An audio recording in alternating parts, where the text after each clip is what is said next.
옛날 프랑스에 한 작은 마을에 마리라는 이름의 어린 공주가 살고 있었습니다. 마리는 주위 사람들이 모두 만족할 만큼 아름답고 지혜로웠지만 그녀 스스로는 만족하지 못했습니다. 그녀는 자신이 꿈꾸던 것들을 찾아 나서고 싶었지만 왕실의 규칙에 묶여늘 궁전 안에 머물러야만 했습니다. 어느 날 저녁 마리는 창문을 통해 멀리 보이는 숲의 끝을 바라보았습니다. 달빛 아래 신비롭게 빛나는 숲을 보면서 그녀의 마음은 모험에 대한 갈망으로 가득 찼습니다. 저곳에는 어떠한 신비가 숨겨져 있을까?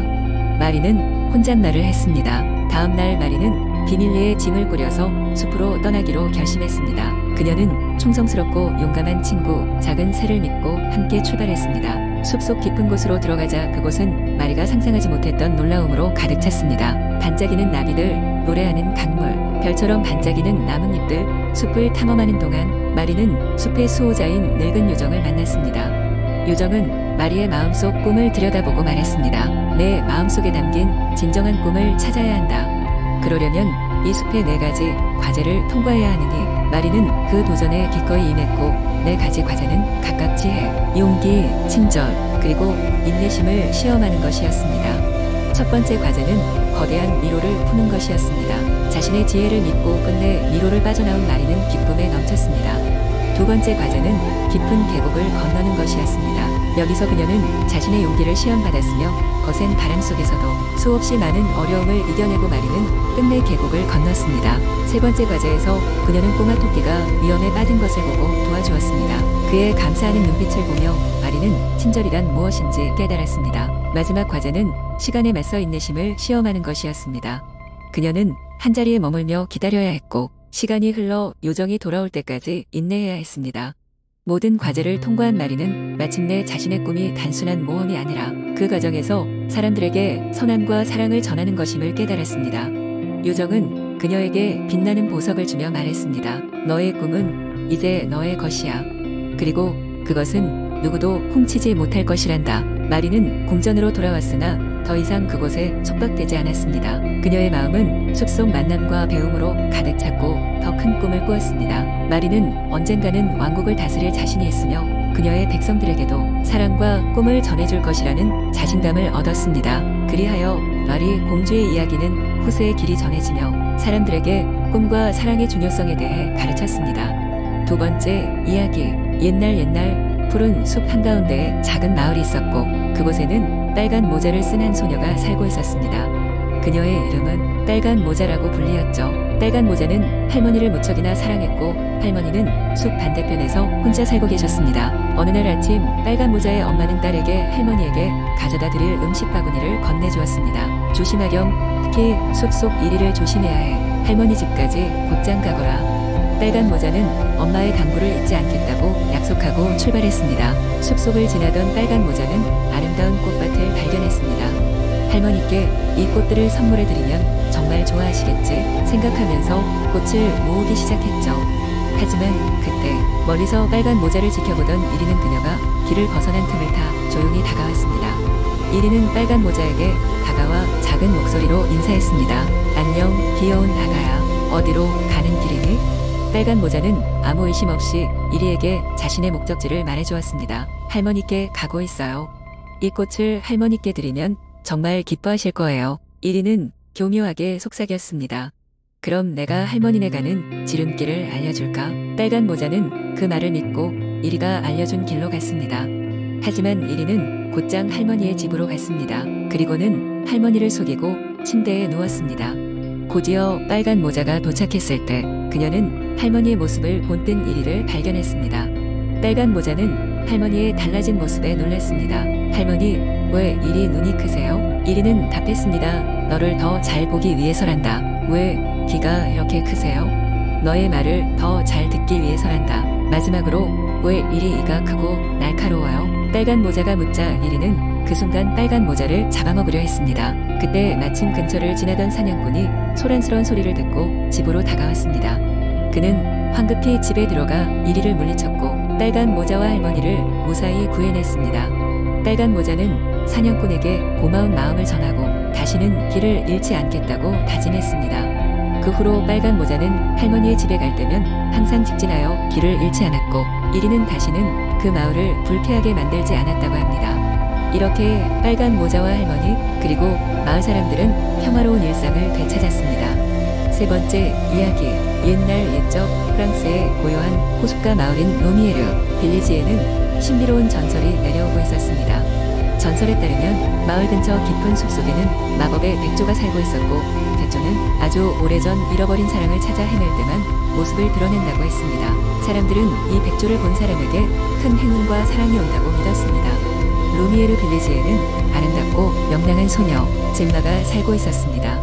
그녀는 항상 숲속을 거닐며 꽃을 채집하고 새들의 노래를 듣기를 즐겼습니다. 젬마는 어머니로부터 마법의 백조에 대한 전설을 들으며 자랐고, 어머니의 이야기가 항상 흥미로웠습니다. 어느 날 젬마는 숲속 깊이 들어가 새로운 꽃을 찾아보기로 했습니다. 점점 길을 걷다가 그녀는 호수가 보이는 언덕에 다다르게 되었습니다.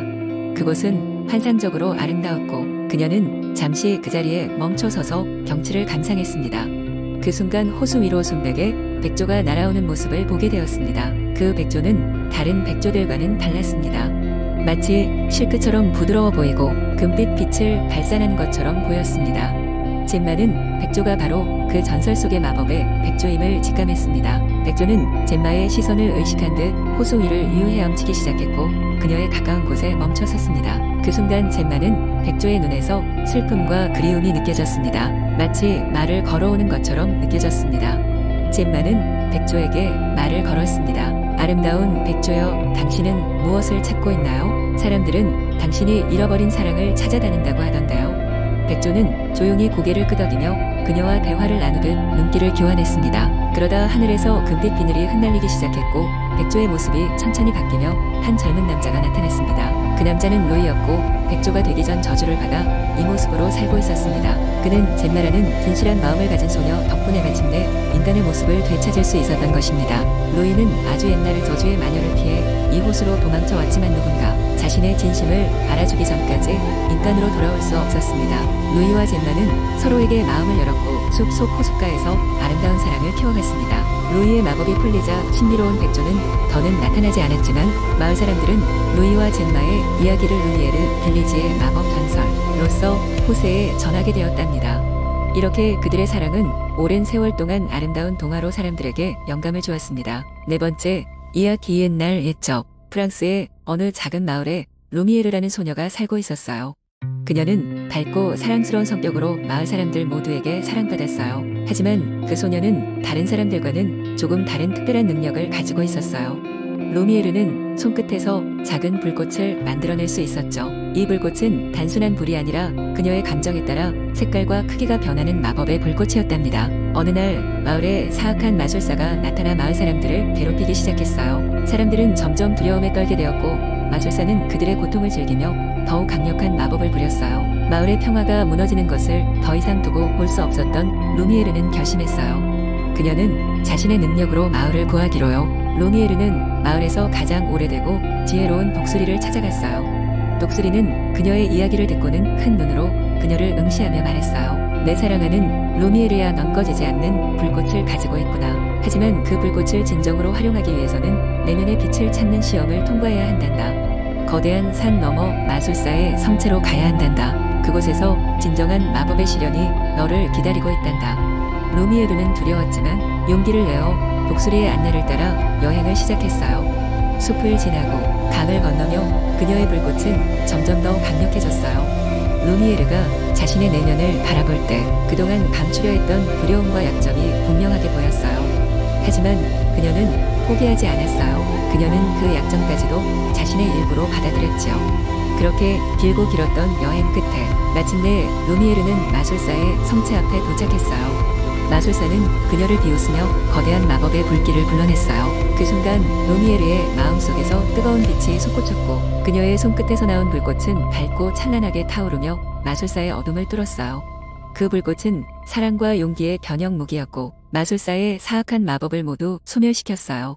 마을은 다시 평화를 찾아갔고, 루미에르는 자신의 능력을 마을 사람들을 돕는 데 쓰면서 행복하게 살았어요. 그녀의 불꽃은 이제 단순한 불이 아니라 모든 사람들의 마음속에서 새로운 희망과 빛이 되었답니다. 언제까지나 루미에르의 이야기는 마을 사람들 사이에서 전설로 남아 도움이 필요할 때마다 그 누구든 내면의 빛을 찾을 수 있게 했어요. 마법의 불꽃은 그 자체로 아름답지만 그 불꽃을 신뢰하는 사람의 마음속에서 빛나는 진정한 마법이었죠. 다섯 번째 이야기. 옛날 옛적 프랑스의 한 울창한 숲속에는 작은 마을이 있었습니다. 이 마을은 아름다운 풍경과 맑은 공기 덕분에 사람들이 평화롭게 살아가고 있었어요. 하지만 이 마을에는 누구도 알지 못하는 신비한 비밀이 숨겨져 있었습니다. 이 비밀은 바로 마을 중심에 위치한 오래된 분수였어요. 누구나 볼 수 있었지만 아무도 그 특별함을 알아채지 못했답니다.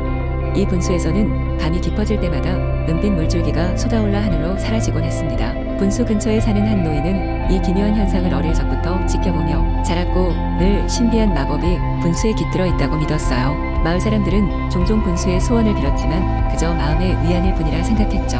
그러나 어느 날 마을에 심각한 가뭄이 찾아와 모두를 걱정에 빠뜨렸습니다. 마을 우물은 뿌연 먼지로 가득 차고 들판은 황량해졌습니다. 사람들은 생존의 위기에 처하게 되었어요.